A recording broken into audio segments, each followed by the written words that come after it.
You have to make a decision. It's the year 1789 and the French Revolution is climaxing. It's time to put a new system of government in place and you're one of the people responsible for coming up with a plan. This exact scenario is what led to the words left and right first being used to explain someone's political views. But before you make your decision about whether to side with the left or right in this scenario, know that the meanings of these words at that time don't necessarily align completely with what left and right mean today. So let's go back to that pivotal point in time. France needed a new constitution, and one of the key parts of that new constitution was deciding just how much power the king could hold. There was the side that felt the king should be allowed to have ultimate power to veto, and the side that didn't think that power should be given to the king. In the process of making these decisions for France's new constitution, all the people involved began sitting on different sides of the National Assembly. Those who felt the king should have ultimate veto power sat to the right of the assembly president, and those who felt the king should not sat to the left side. So you'd make your decision and choose a corresponding place to sit. The right represented those who believed in the more traditional ideas, and the left the more progressive concepts. This kind of seating arrangement was eventually used in other governmental discussion settings, and this is the birth of the use of left and right for political views. But this kind of left and right usage didn't make it to the United States until about the 1920s, when records show it began appearing in books as left-wing and right-wing. Despite this, it doesn't mean that people were using left and right as a way to express their political identities yet, and this is for a few reasons. During the 1920s and 1930s, the economic situation deteriorated in the US, and the country hit the Great Depression.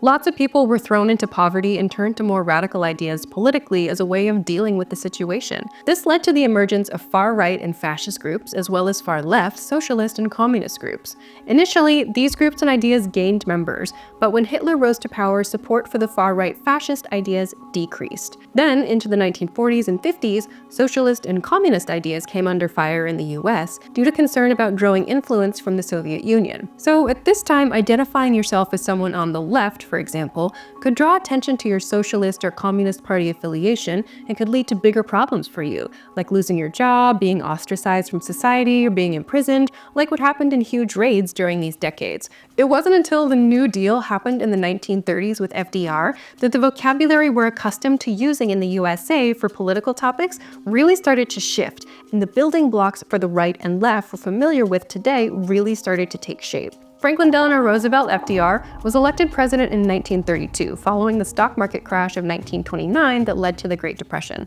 While there were multiple factors that led to the crash of the markets, the Republican president at that time, Herbert Hoover, began with a very hands-off approach to dealing with the Depression, and stuck with the belief that governments should not intervene into the market, which was a core Republican belief by this point.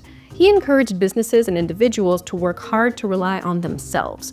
As you can imagine, the people were extremely not into this approach, and although Hoover later implemented some interventions in an attempt to improve the situation, it was seen as far too little and far too late. So when FDR came onto the scene from the Democratic Party, advocating for more regulations, providing financial assistance to people, and welfare programs, it was hugely popular among the public, though Republicans were not fans, as it expanded the reach of the government, which they're not into. It was how FDR framed these changes that would change the course of American politics and throw much of the English-speaking political world into confusion thereafter. It was his use of the word liberal. I could, and maybe will, I don't know, make a whole video about the evolutions of the words liberalism and conservatism. But for this video about the origins of left and right as we use them today, liberal is of particular importance. FDR used expressions liberal welfare state and New Deal welfare state when talking about his economic reform plans to get the country out of the Depression. Multiple scholars have noted this use of liberal as being a moment of pivotal importance. One writer even notes that until then, the word liberal was a word of relative unimportance in American political vocabulary. So why did it matter that he used liberal here? Well, up until this point, liberal in the political world was not such a big deal in American politics. There was classical liberalism in the political world, which referred to a very economy-centric policy. And this may come as a shock, but it was the policy traditionally favored by conservatives. The free market, unregulated vibes, that was classical liberalism prior to FDR's application of liberal here. So when FDR used liberal to talk about his sweeping New Deal reforms, he was tying the ideas of government expansion and increased regulation to concern and care for the people, and positioned conservatives as therefore uncaring and uncompassionate. And boom, just like that, the foundation for the highly polarized state of politics in the US was born.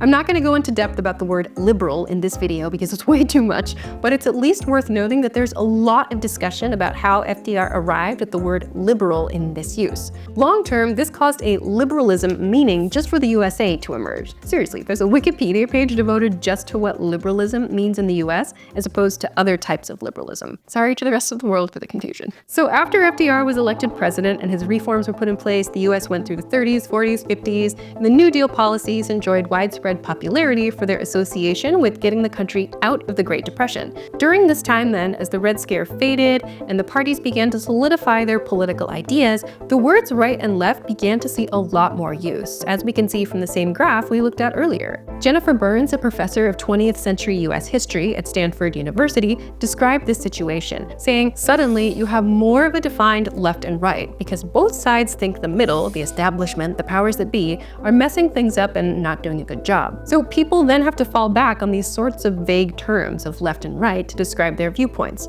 If, for example, someone knows that they don't subscribe to the main ideas of liberalism, but they also don't want a market completely free of regulation, what do they call themselves? Right? Right-leaning?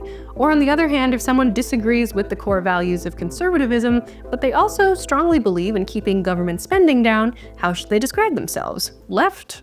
Moderate? This is the tricky place we're in today. Over many decades and through the evolution of technology and media to share our ideas, we haven't evolved our vocabulary to help us to articulate where our beliefs fall on the political spectrum. While yes, there are some terms getting used to help describe more nuanced ideologies, like libertarianism or social democratism, they're not as widespread, and frankly, there exists such a strong polarization now between left and right that it's getting harder and harder to examine nuances in belief systems. Not unlike what we saw in the 20s to the 40s, stating that your ideology is right or left can, in some circles, immediately provoke a fascist or communist response. Moreover, with social media being so widely accessible now, knee-jerk reactions to learning someone has a different political leaning are everywhere, and this just gets crazier and crazier as facts emerge from dubious sources, and words get twisted and people lie, and the population stops working to engage in critical thinking. And what alternatives do we really have to this two-concept idea of left and right?